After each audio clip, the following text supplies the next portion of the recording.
चलो अब हम लोग देख लेते हैं कि लेटर कैसे तैयार किया जाता है। तो कुछ आईएमपी लेटर है और लेटर को बनाने के तरीके भी मैं आपको बताऊंगा, ठीक है। तो देखो लेटर कैसे तैयार करते हैं। तो जैसे कि मैं यहाँ पे लिख रहा हूँ शुल्क मुक्ति के लिए लेटर लिख रहा हूँ, ठीक है। एक आवेदन पत्र लिख रहा हूँ शुल्क मुक्ति के लिए। तो मैं कैसे लिखूंगा, तो मैं यहाँ पे प्रति लिखूंगा, ठीक है। प्रति लिखो या सेवा लिखो, दोनों का अर्थ एक ही होता है, प्रति या सेवा। क्या होता है कि इंटर क्लास वाले लोग जो होते हैं वो सेवा लिखते हैं, उसके बाद जब उससे हाई एजुकेशन वाले हो जाते हैं तो वो लोग उसे अच्छा प्रदर्शित करने के लिए प्रति लिखते हैं। तो आप हमेशा से प्रति लिखो तो ज़्यादा अच्छा है। सेवा भी लिखोगे तो कोई गलत नहीं है, प्रति और सेवा दोनों एक ही है, ठीक है। तो यहाँ पे मैंने लिख दिया है, प्रति लिख दिया है। अब प्रति लिखा हूँ तो शुल्क मुक्ति के लिए मैं किसे लगाऊंगा, मतलब एप्लीकेशन लिखूंगा।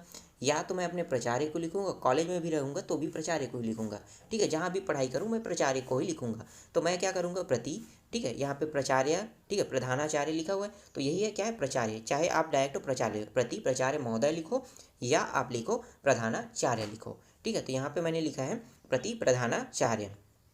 अब यहाँ पे स्कूल के लिए मैं बता रहा हूँ, तो ठीक है स्कूल वाला है। तो देखो शासकीय उत्तर माध्यमिक विद्यालय, ठीक है, डिंडौरी, डिंडौरी जिले का है तो डिंडौरी मैंने लिख दिया है।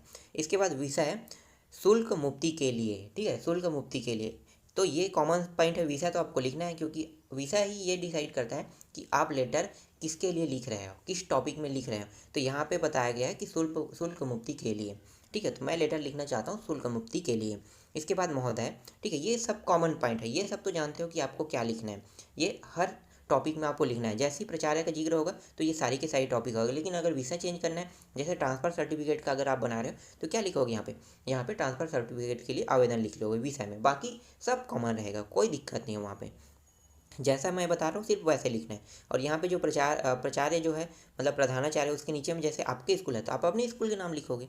ये सिंपल सी बात है। मेन टॉपिक कहाँ पे आते हैं, तो कहाँ पे थोड़ा दिक्कत होता है हमें हमें होता है जो नीचे में अंदर में हमें लिखना क्या होता है। तो वो कोई बड़ा टॉपिक नहीं, इसमें आपको अपनी भावनाओं को लिखना होता है कि आपकी भावनाएँ क्या है।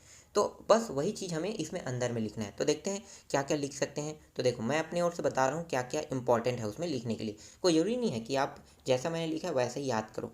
आप बस इतना समझो कि उसमें हम अपनी फीलिंग कैसे दर्शाएं।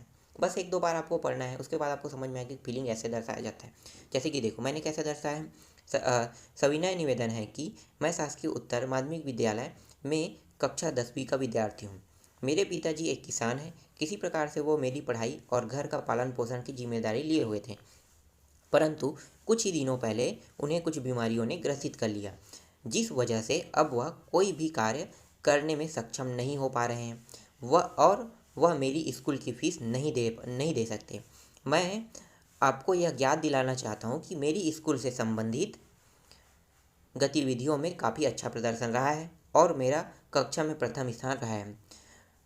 अब यहाँ तक जो टॉपिक है ये पूरा फीलिंग हमने लिख दिया, ठीक है। कक्षा में अच्छा प्रदर्शन रहा है, मैंने बता दिया कि ऐसा ऐसा दिक्कत है और इस दिक्कत के साथ क्या है कि मैं इस स्कूल में टॉपर भी हूँ। तो थोड़ा मतलब ऐसे करने से क्या होगा, टॉपर अगर दर्शाए तो थोड़ा सा रिक्वेस्ट हो जाता है आपका कि मतलब हाँ टॉपर है तो इस बच्चे की पढ़ाई बेकार नहीं जाना चाहिए, तो वो लोग सोचते हैं।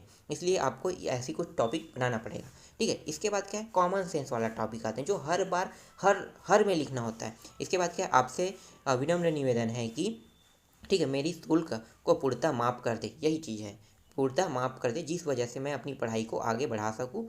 मैं आपका बहुत बड़ा आभारी हूँ, ठीक है। ये कॉमन पॉइंट है, इसको आपको हर टॉपिक में लिखना होता है। हर जो भी लेटर लिखो, चाहे आप ट्रांसफ़र सर्टिफिकेट लिखो, चाहे लाउड स्पीकर के बारे में लिखो, जो भी लिखोगे ऐसा कुछ टॉपिक जो होता है ना हर में लिखने वाला है, तो ये अंतिम पॉइंट होता है, हर में लिखता है। अतः आपसे निवेदन है कि मेरा काम पूर्ण कर दीजिए। अतः आपसे निवेदन है कि आप मुझे ट्रांसफ़र सर्टिफिकेट देने की कृपा करें, इस तरह से। अतः आपसे निवेदन है कि लाउड स्पीकर जो बज रहा है उसे बंद करवाने की कृपा करें, यही चीज़ तो है।